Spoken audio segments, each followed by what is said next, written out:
এ কোরআন বলছে আমার ভিতরে শুধু রাজনীতি নাই, গোটা বিশ্বকে রাজনীতিকে আমি শিখাই,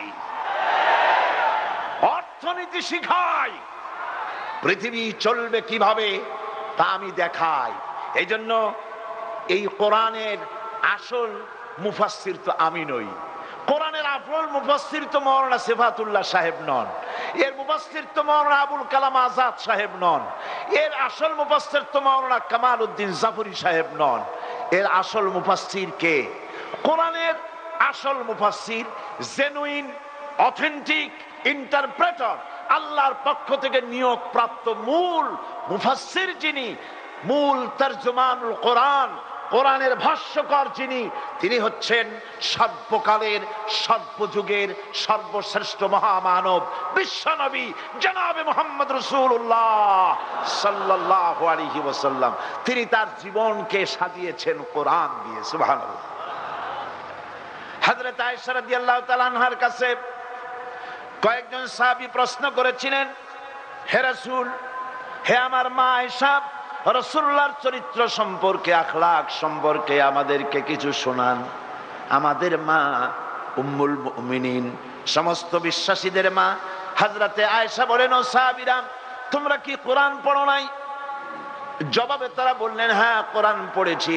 মা আয়েশা বলেন, কোরআন যদি পড়ে থাকো আমার কাছে কেন তাহলে জানতে এসেছো রাসূলের চরিত্র? কোরআন শরীফে যেটা পড়েছো তার বাস্তব নমুনা যদি দেখতে চাও তাহলে আল্লাহর নবী মুহাম্মদুর রাসূলুল্লাহর দিকে তাকায়া দেখো। কোরআনের মুজাসসাম নমুনা তিনি। এই কোরআন হচ্ছে একটা থিওরি। কোরআন কি? থিওরি। মুহাম্মদ সাল্লাল্লাহু আলাইহি ওয়াসাল্লাম হচ্ছেন কোরআনের প্র্যাকটিক্যাল, বাস্তব।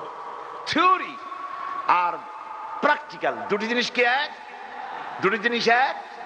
আমি যদি দৃষ্টান্তটা এভাবে দেই, কাগজের উপরে যদি আমি লিখি র দন্তেশ গয় ওকার লয় লয় আকার, কি হইল? কি হইল?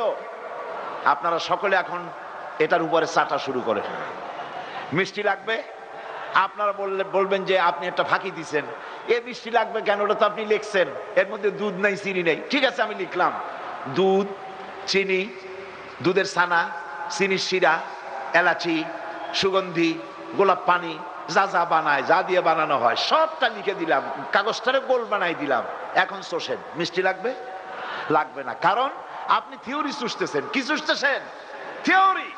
এটাকে যদি আমি সত্যি দুধ কিনা ছানা বানাইয়া, চিনির শিরা বানাইয়া, যা যা লাগে সবকিছু দিয়া গোল বানাইয়া এইরকম একটা পিরিচে দিয়ে দিই আর একটা চামচ দিয়ে দিই, আপনি কাটবেন, মুখে ঢুকাইবেন আর জন্মের মতো গিলবেন, তখন মজা লাগবে কিনা?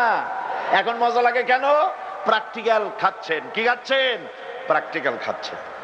বোতলের ভিতরে আছে মধু, উপরে কর্ক লাগানো, বোতলের বাইরে থেকে চাটা আরম্ভ করেন। সারাদিন, সারা রাত, সারা সপ্তাহ চাটতে চাটতে বোতলের কাঁচটা তো পাতলা হয়ে যেতে পারে, জিহ্বাটা তো কেটে যেতে পারে, মধুর স্বাদ কি একটুও পাবেন? পাবেন না, যেহেতু কর্ক খোলেন নাই, মুখে দেন নাই। কোরআনে কারীমের আসল রং তো আমরা দেখি নাই। কোরআন পড়েছি, চুমা খেয়েছি, মাথায় লাগাইছি, বুকে লাগাইছি,